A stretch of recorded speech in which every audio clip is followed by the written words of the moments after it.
Famoso entre a galeria dos vilões do Batman pela sua habilidade de se transformar em qualquer coisa, o Cara de Barro já foi um nome que foi adotado por mais de uma pessoa. Então hoje vamos ver as principais origens que o vilão teve nos quadrinhos. A primeira data da revista Detective Comics, número 40, lançada em 1940. E o nome do Cara de Barro original é Basil Karlo. Na história, ele é um ator que enlouquece ao saber que um filme clássico que ele participara no passado iria ter uma refilmagem, mesmo ele participando da produção do filme como assistente criativo. Usando uma máscara feita de barro, daí Cara de Barro, sacaram? Ele começa uma série de assassinatos dos membros do elenco, simulando o que aconteceria na trama da refilmagem. Como uma atriz do elenco é conhecida de Bruce Wayne, a dupla dinâmica interfere nos assassinatos de Basil e desmascara um ator em frente ao elenco do filme, que o reconhecem imediatamente. Karlo então é preso por Batman e Robin. O segundo a adotar o nome do Cara de Barro foi Matthew Hagen. A sua origem foi vista na Detective Comics número 298 de 1961.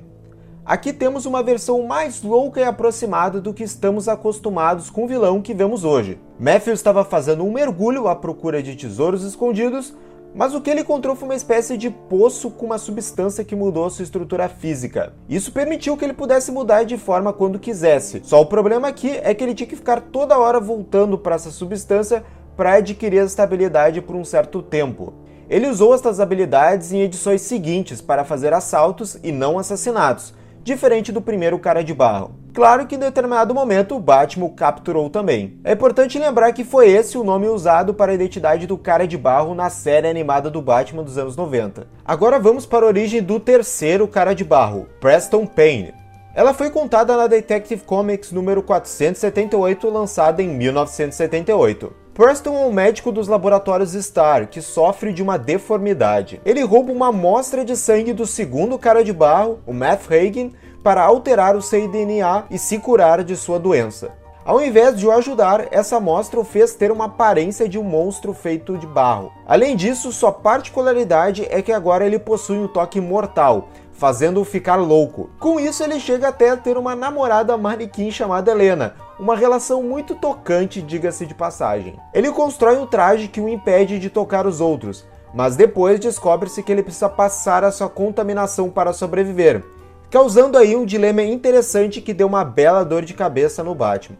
A quarta versão do vilão veio uma mulher chamada Sondra Fuller.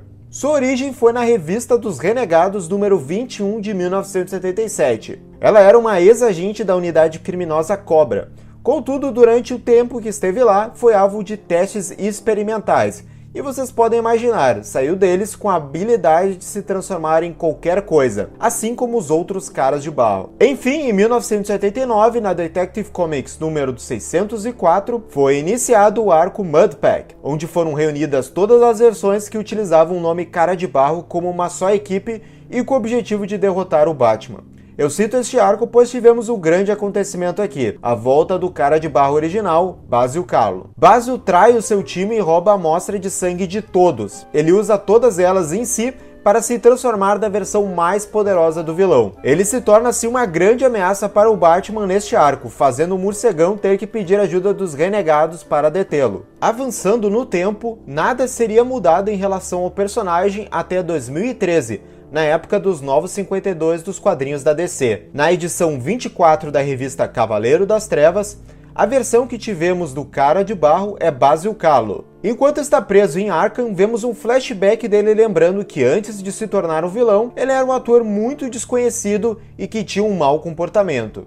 Como uma última alternativa para alcançar o estrelato, ele se volta para o Pinguim para realizar os serviços ao mafioso. Em troca, ele receberia uma substância de lama que era dita ser capaz de permitir articulações impossíveis na pele, algo muito útil para Basil. Esta habilidade se comprova e ele consegue fazer ótimas performances. Contudo, como ele basicamente se torna um capanga do Pinguim, todas as mortes que ele causa e todas as transformações que ele faz nas audições o fazem perder o seu ser e eventualmente ele se torna o vilão Cara de Barro.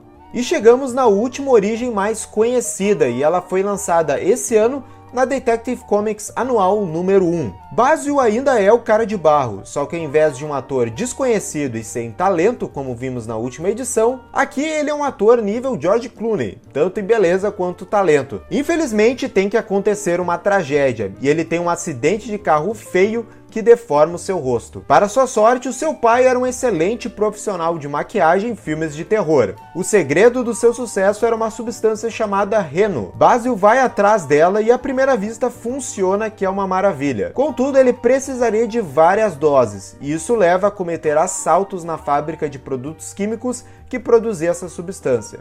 O Batman começa a investigar esses crimes, e numa noite, Basil é pego em flagrante pela polícia. Batman tenta contornar a situação, mas o pior acontece e Basil é tomada por uma grande quantidade do produto químico Reno. Assim é criado o Cara de Barro no renascimento da DC, consumido por ódio em não ter mais a sua aparência e não poder mais atuar como antes.